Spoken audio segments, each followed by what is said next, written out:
Dear students, this is Praveen Kumar Agarwal from Management Department, Rotary Institute of Management and Technology, Chandosi, welcomes you in my today's lecture of Marketing Management.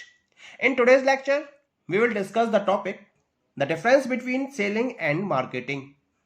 In previous lecture, we have discussed about the different emerging concepts of marketing, just like the exchange concept, the product concept, the production concept, the selling concept, the marketing concept, the societal marketing concept.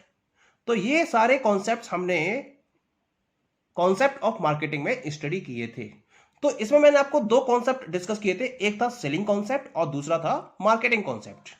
Selling concept में selling को focus किया गया था, marketing concept में marketing को focus किया गया था। अब हम क्या करेंगे, अब हम सेलिंग और मार्केटिंग इन दोनों के बीच में क्या क्या मेन डिफरेंसेस हैं, क्या क्या मेजर डिफरेंसेस हैं, वो सारे डिफरेंसेस इस पर्टिकुलर टॉपिक में स्टडी करेंगे। स्टार्ट करते हैं पहले पॉइंट से। Selling starts with the seller and is preoccupied all the time with the needs of the seller. अगर मैं सेलिंग की बात करूं, सेलिंग की स्टार्टिंग कहां से होती है? सेलिंग की स्टार्टिंग सेलर से होती है, यानी कि मार्केट में जो प्रोडक्ट को सेल कर रहा है वहां से सेलिंग की स्टार्टिंग होती है और केवल सेलर की नीड को ध्यान में रखते हुए ही सारे स्ट्रक्चर को डिजाइन किया जाता है। ओके, अब बात करते हैं मार्केटिंग की। Marketing starts with the buyer and focuses constantly on the need of the buyer, जबकि मार्केटिंग बिल्कुल अपोजिट बिहेव करती है सेलिंग कॉन्सेप्ट से। मार्केटिंग का जो मेन फंडा है वो बायर से स्टार्ट होने का है, यानी कि बायर की नीड को आइडेंटिफाई करते हुए मार्केटिंग अपनी एक्टिविटीज को स्टार्ट करता है। This is the first difference. Now come to the second one. Seller is the centre of the business universe. Activities start with the seller's existing products. यहां पर seller business universe का central theme के रूप में काम कर रहा होता है, यानी कि सेलिंग कॉन्सेप्ट में सेलर सेंटर पॉइंट होता है। जितनी भी एक्टिविटीज होती हैं वो सेलर के एग्जिस्टिंग प्रोडक्ट्स के साथ में स्टार्ट होती हैं। यहां बायर्स को, जो बायर्स हैं उनको कोई भी प्लेस नहीं दिया जाता, जबकि मार्केटिंग में कंप्लीट फोकस किसकी तरफ है? बायर्स की तरफ। इसका अंदर बायर क्या हो गए? Buyer is the centre of the business universe. जितनी भी एक्टिविटीज फॉलो की जाती हैं वो बायर और उसकी नीड को ध्यान में रखते हुए फॉलो की जाती है। Okay, next one is that is emphasizes on saleable surplus available within the corporation. यहां जो सेलिंग कॉन्सेप्ट का मेन एम्फेसाइज है वो मेन एम्फेसाइज सरप्लस पर अवेलेबल है, यानी कि कॉर्पोरेशन में जो सरप्लस अवेलेबल है उसको सेल करना। सरप्लस का मतलब प्रोडक्ट को डेवलप करिए और उसको सेल करिए, दैट्स ऑल। जबकि यहां पर एम्फेसाइजेस किस पर है? मार्केटिंग में मार्केट अपॉर्चुनिटीज को आइडेंटिफाई किया जाता है सबसे पहले। तो एम्फेसाइजेस किस तरह है मार्केटिंग का? Identification of market opportunities. Okay, next one is selling में प्रोडक्ट को कैश में कन्वर्ट करने की जल्दबाजी होती है। इनका मेन पर्पस क्या होता है? इनका मेन ऑब्जेक्टिव होता है कि किसी भी तरीके से प्रोडक्ट को जल्दी से जल्दी कैश में कन्वर्ट करिए। जबकि अगर मैं मार्केटिंग की बात करूंगा तो मार्केटिंग का मेन पर्पस होता है, मेन ऑब्जेक्टिव होता है कस्टमर्स की नीड्स को प्रोडक्ट में डेवलप करना, यानी कि कस्टमर्स जो चाहते हैं, जो वांट फुलफिल करना चाहते हैं, उस वांट और नीड के अकॉर्डिंग फीचर ऐड करते हुए, वही फीचर ऐड करते हुए प्रोडक्ट्स को अवेलेबल कराना, ये मार्केटिंग का मेन पर्पस होता है। अब बात करते हैं सेलिंग की। Selling concern itself with tricks and techniques of getting the customers to part with their cash for the products available with the salesman. Selling में डिफरेंट टाइप की ट्रिक्स एंड टेक्निक्स को फोकस किया जाता है। ये tricks and techniques कौन सी होती हैं? ये डिफरेंट टाइप के प्रमोशनल टूल्स होते हैं, जैसे सेल्स प्रमोशन है, पब्लिक रिलेशंस है, पब्लिसिटी है, ओके, एडवर्टाइजिंग है। ये सारे टूल्स है। इन सारे टूल्स का यूज करके कस्टमर्स को मोटिवेट किया जाता है कि वो ज्यादा से ज्यादा क्वांटिटी में उनके प्रोडक्ट को परचेज करें और जल्दी से जल्दी कैश उनके पास अवेलेबल हो जाए। ये यहां पर कोशिश होती है सेलिंग कॉन्सेप्ट में, जबकि मार्केटिंग कॉन्सेप्ट में ऐसा कुछ नहीं करते हैं। मार्केटिंग कॉन्सेप्ट में मेन एम्फेसाइज होता है कस्टमर्स की नीड को फुलफिल करना। क्योंकि मार्केटिंग कॉन्सेप्ट ये मानता है कि एक बार कस्टमर्स की नीड्स फुलफिल हो गई तो ऑटोमेटिकली प्रॉफिट तो रियलाइज हो ही जाएगा। Okay, next one is selling concept views business as a goods producing process. इसका मेन पर्पस क्या है, इसका फोकस क्या है? इसका फोकस है कि गुड्स को प्रोड्यूस करो। एक तरीके से गुड्स प्रोड्यूसिंग प्रोसेस होती है, ये बिजनेस को इसी पॉइंट ऑफ व्यू से देखता है। लेकिन जो मार्केटिंग है वो बिजनेस को कस्टमर सेटिस्फाइंग बिजनेस के पॉइंट ऑफ व्यू से देखता है। यहां पर गुड्स को प्रोड्यूस करना ये मेन पर्पस है, यहां पर कस्टमर्स को सेटिस्फैक्शन प्रोवाइड करना, this is the main purpose. Difference clear है? Next, over emphasises the exchange aspect without caring for the value satisfaction. इसका मेन पर्पस होता है कि किसी भी तरीके से एक्सचेंज को पॉसिबल किया जाए, यानी जो प्रोडक्ट मार्केट में डेवलप किया है उसको कस्टमर्स तक अवेलेबल कराओ प्रमोशनल टूल्स का यूज करके, चाहे कस्टमर्स को उससे वैल्यू सेटिस्फैक्शन मिल रहा है या नहीं मिल रहा है। इससे सेलिंग कॉन्सेप्ट को फॉलो करने वाली ऑर्गेनाइजेशंस को कुछ लेना देना नहीं होता है, कोई फोकस नहीं होता है इस तरफ, इनका केवल एक्सचेंज एक्सपेक्ट पर फोकस होता है। लेकिन मार्केटिंग में क्या होता है, इनका जो प्राइमरी और ट्रूली कंसर्न है वो वैल्यू सेटिस्फैक्शन की तरफ है। यानी कि वैल्यू सेटिस्फैक्शन क्या होता है? वैल्यू सेटिस्फैक्शन मतलब है जो गुड्स आप परचेज कर रहे हो, जितना अमाउंट आपने उसके लिए पे किया है उसके बराबर या उससे ज्यादा वैल्यू कस्टमर्स को प्रोवाइड करना, that is known as the value satisfaction. तो इनका मेन कंसर्न होता है कस्टमर्स को वैल्यू सेटिस्फैक्शन प्रोवाइड करना। Okay, now come to the next one, 8 point.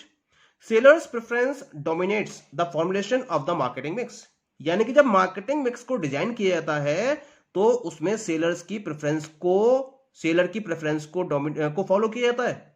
ये देखा जाता है सेलर क्या चाहता है, तब जाकर मार्केटिंग मिक्स को डिजाइन किया जाता है। लेकिन मार्केटिंग में क्या है, मार्केटिंग में जब मार्केटिंग मिक्स को डिजाइन किया जाता है तो ये देखा जाता है बायर्स क्या चाहते हैं। अपोजिट कॉन्सेप्ट है दोनों। यहां सेलर्स क्या चाहता है ये फोकस होता है मार्केटिंग मिक्स को डिटरमाइन करते समय, यहां बायर्स क्या चाहता है इसको देखा जाता है, इस पर फोकस किया जाता है। Okay, next point is the firm makes the product first and then figures out how to sell it and make profit. Selling concept में पहले फर्म प्रोडक्ट को डेवलप कर लेती है, उसे मतलब नहीं है कस्टमर्स की क्या रिक्वायरमेंट है या क्या रिक्वायरमेंट नहीं है, पहले वो प्रोडक्ट को डेवलप कर लेती है, फिर वो देखती है कि किस तरह से इसको सेल करना है और किस तरह से इससे प्रॉफिट अर्न करना है। लेकिन अगर मैं मार्केटिंग की बात करूं तो मार्केटिंग में कस्टमर्स के बेसिस पर यह डिटरमाइन किया जाता है कि किस पर्टिकुलर प्रोडक्ट को ऑफर किया जाना चाहिए। Okay, next in selling is emphasis on staying with the existing technology and reducing cost. यहां टेक्नोलॉजी के रेफरेंस में या न्यू टेक्नोलॉजी के रेफरेंस में कोई डिसीजन नहीं लिया जाता। जो एग्जिस्टिंग टेक्नोलॉजी है उसी को फॉलो करके प्रोडक्ट डेवलप किया जाता है और उसी के थ्रू कॉस्ट को रिड्यूस करने के एफर्ट्स किए जाते हैं। लेकिन अगर मैं मार्केटिंग की बात करूं तो यहां पर इनोवेशन को फोकस किया जाता है, एम्फेसिस इनोवेशन पर होता है और उस पर्टिकुलर टेक्नोलॉजी को अडॉप्ट किया जाता है जिससे आप कस्टमर को बेटर क्वालिटी प्रोडक्ट अवेलेबल करा सको।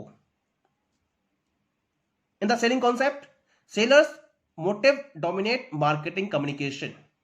मार्केट में जो कम्युनिकेशन को फॉलो किया जाता है उसमें सेलर के मोटिव को फोकस किया जाता है सेलिंग कॉन्सेप्ट में। लेकिन अगर मैं मार्केटिंग की बात करूं, marketing communication is looked upon as the tool for communicating the benefits provided by the product. यहां प्रोडक्ट के बेनिफिट के बारे में प्रॉपर कम्युनिकेशन किया जाता है कस्टमर से इन द मार्केटिंग कॉन्सेप्ट।